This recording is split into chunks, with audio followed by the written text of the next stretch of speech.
대납이 되는 거지. 현금 거래라면 대납이 아니잖아요. 받은 걸 가지고 낼 뿐이니까 대납이 아니다 이거죠. 그러고 있죠. 대납을 했는데 그리고 나중에 그죠 물건값이랑 내가 대납한 세액을 받으면 그걸로 끝나는 거잖아요. 그러면 완결 거래가 되고 없어질 건데 그 있잖아요. 내가 이제 외상값하고 대납한 세액까지 먹고 튀었다 가정해봐요. 그러면 어떻게 되면 물건값도 못 받게 되는 거고 내가 대납한 세액도 뭐야? 못 받게 되는 거죠. 대납한 세액을 돌려주는 제도가 뭐야? 바로 대손세액 공제다 이렇게 보시면 됩니다. 취지 아시겠죠? 그러니까 내가 먼저 대납한 적이 없는데 내가 돌려받을 게 없는 거 아니겠습니까? 그죠? 뭐 그런 걸 얘기해요. 그럼 공제를 받는다면 나중에 뭐예요? 신고서에서 마이너스로 기록해가지고 공제를 빼가지고 받아먹는다 이거잖아요. 1단계가 뭐예요? 대손이 확정이 되죠. 그리고 신고서를 가보면 이렇게 돼 있어요. 신고서를 우리가 이렇게 보다 보면 여기에 보면 대손세액 뭐라고 됩니까? 가감이라고 돼 있잖아요. 그죠? 대손세액 가감이라고 돼 있잖아요. 가감. 그러니까 여기에서 보면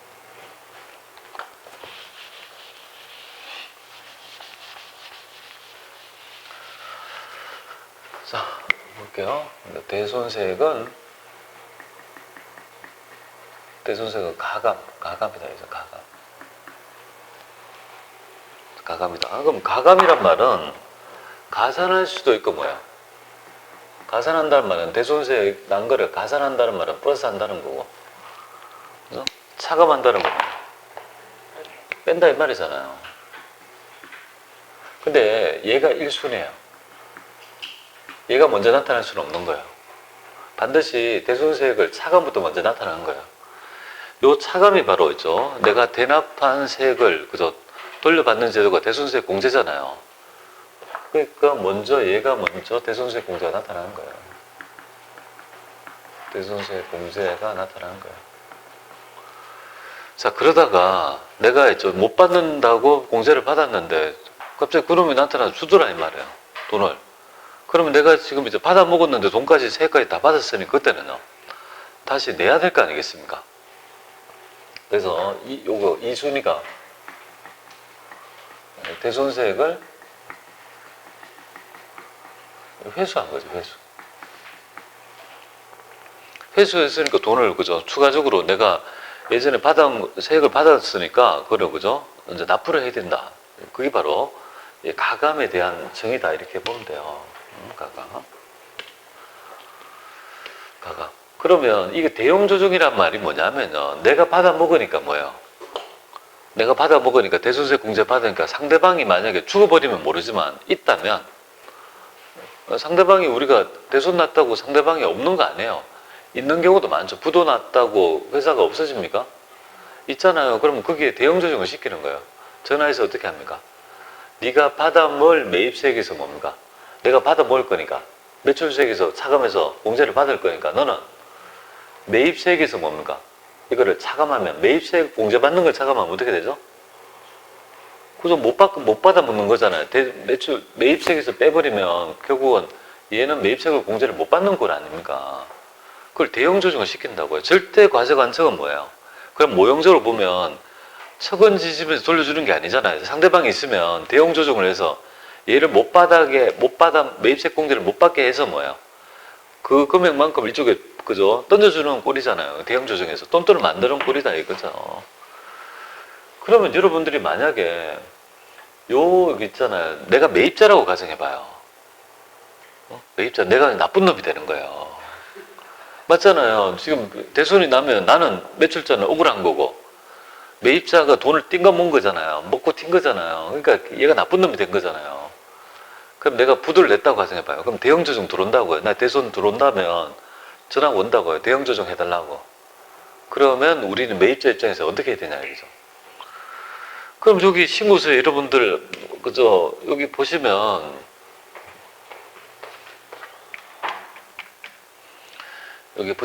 그 대형 매입 부분에 어디서 하냐면 공제받지 못할 매입세 개혁이 뭐예요? 여기에서 불공이잖아요. 여기 불공제 매입세이잖아요. 우리는 요거만 했지 요거에 대한 얘기를 안 받잖아, 그죠? 여기 바로 이제 대손 처분 받은 세액인 거예요. 그럼 나는 여기에서 불공을 하니까 그만큼을 대형 조정해서 매입세 공제에서 빼버리니까 결국 못 받아먹은 꼴이 되잖아요. 여기 바로 대형 조정이다 이렇게 보면 돼요. 그럼 저놈이 먼저 갚으면 그럼 나는 어쨌든 내야 되잖아요. 그럼 상대방은 뭐예요? 세액까지 갚았으니까 또 받아먹어야 되잖아요. 그럼 그때 당시 역전이 됐잖아요. 돈을, 그죠? 그때는 이제 공제를 받아야 되니까 뭐예요? 그 밖에 공제에 보면 어디에 해당이 되냐면 받아먹는 거는 쭉 내려가면 변제대손세액이라고 있잖아요. 변제대손. 이렇게 대응을 시키는 거예요. 나는 받아먹으니까 상대방한테는 너는 불공해. 나는 내리니까 너는 받아먹어. 이게 바로 이렇게 대응한다는 개념이잖아요. 맞죠? 여기 바로 대응 조정을 하는 요 얘기를 이론 문제에서 낼 때가 있어요. 한 번도 안 새기고 있으면 그냥 나는 대손세 공제를 받는 것만 알지 대응 조정을 한다는 말을 이해를 한 번도 들어본 적이 없다면 전혀 이해를 못 한다는 말이에요. 그게 모형적으로 보면 상대방이 있으면요. 세무서에서 선심 쓰듯이 공제 주는 게 아니고 저쪽 거 부인해서 던져주는 꼴이고 내가 낸 걸 다시 저쪽에 주는 꼴이니까 중간에 뭐예요? 죽어버리면 어쩔 수 없지만 중간에 뭐예요? 대응 조정 할 수 있다면 결국은 가세관청에는 손해보는 장사가 아니라는 걸 알 수 있는 거잖아요. 맞잖아요. 그죠? 근데 이렇게 시험 문제 나와요. 대손세액 공제는 표현을 이렇게 해요. 대손세액에서 차감한대요. 맞죠? 맞잖아요. 대손 요건이 되어가지고 대손세액 공제를 받는 자는 매출세액에서 뭡니까? 차감한다. 그럼 맞는 얘기잖아요. 그리고 상대방은요. 대형조정은 매입세액에서 차감한다. 전부 다 차감 같잖아요. 그런데 어디에서 차감하는지에 따라 효과가 뭐예요? 정반대의 효과가 나는 거죠. 그러니까 키워드를 보면 이렇게 보면 돼요. 차감은 맞잖아요. 같이 빼는데 뭡니까? 얘는 매출세액 빼니까 좋은 거고 얘는요. 받음을 매입세액에서 빼니까 나쁜 거 부인된다는 논점이에요. 그러면 이제 다시 돈 회수된 거 이제 낼 거 아니겠습니까? 이제 받아먹었는데 나중에 돈을 받으면 나는 벌써 받아먹었는데 돈을 가지고 다시 내야지. 그거는 뭐예요? 매출세액에서 가산하는 거잖아. 이제 내가지고 플러스해서 낼 거 아니에요. 그럼 얘는 당연히 얘는 매입세액에서 가산할 거란 말이에요. 그러니까 요 가산한다는 말이에요. 변제대손세. 이다 그죠? 대형조정 되겠습니까? 자, 이렇게 좀 아시고요. 회계처리는 이 정도는 회계처리 할 줄 알아요. 요게 공급 매출자의 회계처리는 두 개 다 할 줄 알아야 될 것 같아요. 그걸 밑에 같이 나와 있습니다. 세무급은 이까지 물어볼 때가 있습니다. 그래서 이론 문제에서 대형 조정하는 것들을 이론 문제에서 막 얘기를 하면 요거를 읽어가지고 맞는지를 확인해 볼 수 있어야 돼요. 세무 2급에서는 나온 적이 없어요. 언급 자체를 안 하잖아요. 근데 아니에요. 세무 2급을 해야 돼요. 제가 얘기했잖아요. 합격률이 2, 3%라도 합격할 수 있도록 한다고요. 그런 얘기를. 그리고 또 이거는 실무에 중요하지 않습니까? 네. 자, 그러면 대손이라는 세액 공제가 가능한 사유가 중요해요. 이 사유는 우리 법인세법 규정을 따와요. 근데 올해 유독 바뀐 부분이 뭐냐면 요거 바뀌었어요. 개정세법. 그 다음에 요거 개정세법 2020년도 두 개가 있죠. 좀 들어온 규정이라고 보면 됩니다. 두 개가 올해 개정된 법이다 이렇게 보면 돼요. 약간 신설되거나 개정 법률이다 이렇게 보시면 돼요. 자, 이런 사유 6가지 사유에 해당이 되면요. 대손을 인정해줘요. 대손세 공제 사유에 해당이 돼요. 근데 이런 경우 있잖아요. 내가 지금 돈 받기로 한 업체가 그냥 자꾸 안 줘요. 달라 해도. 1년 동안 계속 얘기했는데 안 줘요. 저러면 안 주는 거다. 내 스스로 혼자 판단해가지고 대손세 공제를 신청하면요. 안 해준다 이 말이에요. 그러니까 이게 법률적인 사유가 필요하다 이 말이에요. 그래서 여러분들 소멸시효 완성채권, 그 다음에 법원에서 면책 결정을 한 채권, 이거 못 받는 거야 라고 한 거는요. 법률상 뭐예요? 못 받는다라고 대손세 공제 사유에 해당이 되는 것이고요. 그 다음에 결산조정으로 봤을 때는 기본적인 파산, 사망, 실종 요 사유. 그 다음에 부도가 좀 논점이 있죠. 부도는 6개월 이상이 지난 시점에 우리가 대손세 공제를 받는다 이렇게 보시면 돼요. 그리고 대손은 나중에 보겠지만 예정 때를 못 한다 이거죠. 대선세 공제는 확정 때만 가능한데 대선의 기술을 예정 단위로 할 수 없는 거잖아요. 확정 단위로 할 수밖에 없기 때문에 확정 신고만 가능한다 이렇게 보시면 되겠고요. 요거 볼게요. 자, 회수기일이 6개월 이상이 지났는데 소액 채권 그 소액의 정의가 옛날에는 20만 원이었거든요. 지금은요 30만 원으로 바뀌었다 이렇게 봅니다. 그죠? 그래서 아마 물가를 감안했나? 한 10만 원 올렸다 이렇게. 30만 원 이하는요. 그러니까 이렇게 하면 돼요. 중소기업이든 중소기업이 아니든 우리가 물건을 공급해요. 6개월이 지났는데 그럼 6개월 이상이 지나니까 6개월이 경과 개점인데 6개월 초과라는 개점을 보시면 돼요. 초과했는데 아직 돈을 못 받는데 6개월 동안 돈 받으려고 많이 얘기했을 거 아닙니까? 그런데 그놈이 안 준다 이거죠. 안 줄 확률이 높잖아요. 그죠? 그 금액이 뭐예요? 30만 원 그죠? 네, 이해하다 이 말이에요. 또 이런 데가 있어요. 내가 제주도에 채권이 뭐야? 10만 원 있는데 자꾸 와서 받아가다. 오면 주겠다. 그 말은 비행기값 왔다 갔다 해도 있잖아요. 밥 먹고 하면 그게 있죠. 돈 받아간 분들 의미가 있겠습니까? 그러니까 일부 유도하는 거예요. 뭐 안 주려고, 그죠? 온라인 보내주면 되는데 꼭 힘들게 하잖아요. 자, 요 규정이 앞으로 어떤 파장을 미칠 수 있는지 모르지만 여러분이 중소기업에 있죠. 외상 매출금 중에서 2년이 경과되면요. 아니, 거래처는 있긴 있는데 전화해도 뭐야? 금액이 한 100만 원쯤 돼. 30만 원도 아니고 한 50만 원 되는데 그죠? 전화를 회피하거나 뭐야. 안 주는 인간들이 있다고요. 주겠다 하는 그런 있죠. 치사한 인간들 있죠. 돈의 앞에서는 되게 치사한 인간들 많습니다. 맞아요. 하여튼 그런 많아요. 이거를 대손을 뜰 수가 없는 거예요. 계속 독려를 하면 뭐예요? 내가 독촉을 하면 소멸시효가 있죠. 우리가 중단에 정지가 돼버린다고요. 시효가 완성이 안 된다고요. 그러니까 지금 이거에 대해서 이러지도 못하고 저러지도 못하고 사회에 해당은 되지 않고 못 받는 실질적인 거. 중소기업의 애로점을 감안해가지고 뭐예요?